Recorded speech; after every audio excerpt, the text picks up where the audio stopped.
আসসালামু আলাইকুম প্রিয় দর্শক, সুলতানাস কুকিং চ্যানেলের পক্ষ থেকে আপনাদেরকে আজকে আমি খাসির গোশ ভুনা করে দেখাবো। প্রেশার কুকার দিয়ে রান্না করব। আর যেইভাবে সঠিকভাবে রান্না করলে প্রেশার কুকারে খাসির গোশ রান্না করলে বা গরুর গোশ রান্না করলে বেশি মজা লাগবে, ঠিক সেইভাবেই আপনাদেরকে আজকে দেখাবো। তো এই যে দেখুন, আমি এখানে বেশ কিছু পেঁয়াজ কেটে নিয়েছি। পেঁয়াজটাকে এখন এই তেলের সাথে ভেজে নিতে হবে। আমি এখন প্রেশার কুকারে সরাসরি পরিমাণ মতো কতটুকু তেল দিয়ে দিলাম, আর 1 চা চামচ লবণ দিয়ে দিলাম, আর এখন পেঁয়াজগুলো দিয়ে দিলাম। এগুলোকে এখন আমি ভেজে নিব 3 মিনিটের মতো। একেবারে লাল লাল করতে হবে না, জাস্ট ভেজে নিলেই হবে। তো এই যে দেখুন, আমি এখন এগুলোকে ভাজা প্রায় মোটামুটি হয়ে আসছে। আর এখানে আমি 4 চা চামচ আদা রসুন বাটা নিয়েছি। আদা রসুন বাটাটা আগে দিয়ে দিতে হয়। আমি এভাবে আর কি করি, আপনারা যে যার পছন্দ মতো করে নিতে পারেন। কিন্তু এইভাবে করলে আদা রসুনের যে গন্ধটা দ্রুত চলে যায়, আর এভাবে করে রান্না করলে কিন্তু খেতে খুবই মজা লাগে। আর এখন আমি এই যে বাকি মশলাগুলো আপনাদেরকে দেখিয়ে দিব। এখানে আমি হলুদ, ধনিয়া, জিরা এবং গোলমরিচ নিয়েছি।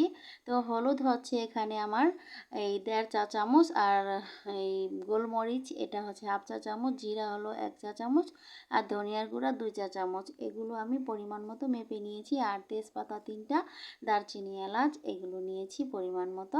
তো এখন আমি এই যে আমার এই আদা রসুনের মশলাটা কিন্তু কষানো হয়ে গেছে, সেজন্য এখানে আমি আমার বাকি মশলাগুলো দিয়ে একটু নেড়ে চেড়ে ভেজে নিব 1 মিনিটের মতো হালকা আঁচে। আর এই পর্যায়ে ভেজে নেওয়া হয়ে গেছে। এখন আমি একটু পানি দিয়ে মশলাটাকে ভালো করে কষিয়ে নিব।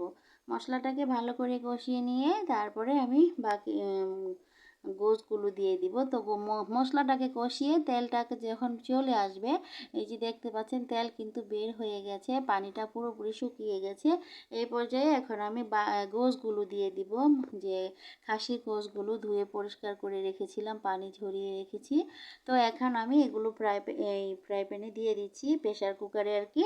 তো এগুলো এখন দিয়ে তারপরে এটাকে ভালো করে মিক্স করে নিতে হবে। মিক্স করে নিয়ে 5 থেকে 6 মিনিট রান্না করব। এইভাবে করেই প্রেশার কুকারের মুখটা এখনই বন্ধ করতে যাব না, কারণ এইভাবে এখনই যদি আমরা প্রেশার কুকারের মুখটা বন্ধ করে দেই তাহলে কিন্তু পোড়া লেগে যেতে পারে। তো এই যে দেখুন, মোটামুটি ভালোই গরম হয়েছে, বলকও চলে এসেছে। তো এই পর্যায়ে কিন্তু আরও কিছুক্ষণ রান্না করলে আরও পানি উঠবে এখান থেকে। তো যাই হোক, পানি আরও উঠবে, সেই জন্য এখন আর কোনো সমস্যা হবে না। এই পর্যায়ে আমি এই প্রেশার কুকারের মুখটাকে বন্ধ করে দিব। বন্ধ করে দিয়ে তারপরে এটাকে আমি রান্না করব 15 মিনিট। তো এই 15 মিনিট কিন্তু হাই হিটে রান্না করা যাবে না। এখন আমি চুলার হিটটাকে 1 থেকে 1.5 মিনিটের মতো বাড়িয়ে দিয়ে জাস্ট বলক তুলে নেব। যখন নাকি এরকম শীষ উঠতে থাকবে, তখন আমি চুলার জালটাকে মিডিয়াম করে রাখবো বা একটু কম করে রাখবো, লো হিট করে রাখবো। তো এভাবে করে 15 মিনিট আমাদের রাখার পরে একটু মাঝে মাঝে কিন্তু পাত্রটাকে একটু দুলিয়ে দিতে হবে, যাতে করে নিচে লেগে না যায়, এই জন্য। আর এখন আমার 15 মিনিট হয়ে গেছে। তো আমি এখন ভাপটাকে বের করে নিলাম, নিয়ে তারপরে প্রেশার কুকারটাকে খুলে নিলাম। প্রেশার কুকার কিন্তু সবসময় ভাপটাকে বের করে তারপরে খুলে নিতে হয়। তো দেখুন, এই যে এখন আমাদের গোশ থেকে কিন্তু আরও প্রচুর পানি বের হয়েছে। এই গোশটা এখনও কিন্তু রান্না করা হয়নি। আর এই প্রেশার কুকারের মধ্যে কিন্তু ভুনা ভুনা করতে গেলে পোড়া লেগে যেতে পারে বা সুন্দর হবে না, সেই জন্য এখান থেকে আমি একটা ফ্রাই প্যানের মধ্যে ঢেলে নিব, যাতে করে সুন্দর করে আমি কষিয়ে নিতে পারি, ভুনা ভুনা করে নিতে পারি আর কি। তো এখন আমি এই যে ফ্রাই প্যানে তুলে নিলাম প্রেশার কুকার থেকে।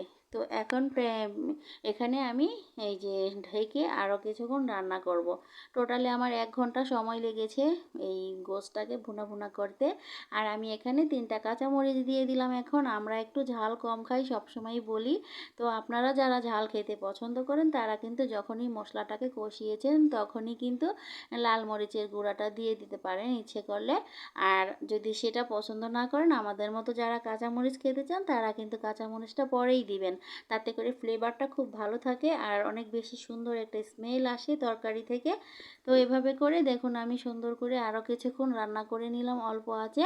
আমাদের গোশগুলো কিন্তু অনেক সুন্দরভাবে সিদ্ধ হয়ে গেছে। আর এই যে দেখুন কতটা লোভনীয় হয়েছে। এখন গোশ থেকে এই যে তেল বের হয়ে গেছে, তার মানে আমাদের গোশটা কিন্তু ভুনা ভুনা হয়ে গেছে। আর এই পর্যায়ে অবশ্যই নামানোর আগে লবণটাকে চেক করে নিতে হবে। সব সময় লবণটা চেক করে নিলেই ভালো হয়। তো আমি এই যে এইভাবে করে রান্না করে করেছি। দেখুন কতটা সুন্দর আর কতটা মজাদার হয়েছে, দেখেই নিশ্চয়ই বুঝতে পারছেন অনেক বেশি মজাদার হয়েছে। এইভাবে করে গোলমরিচ দিয়ে আর সব মশলাগুলো যা যা দেখিয়েছি এভাবে রান্না করলে ভীষণ মজাদার হয় এই রেসিপিটা।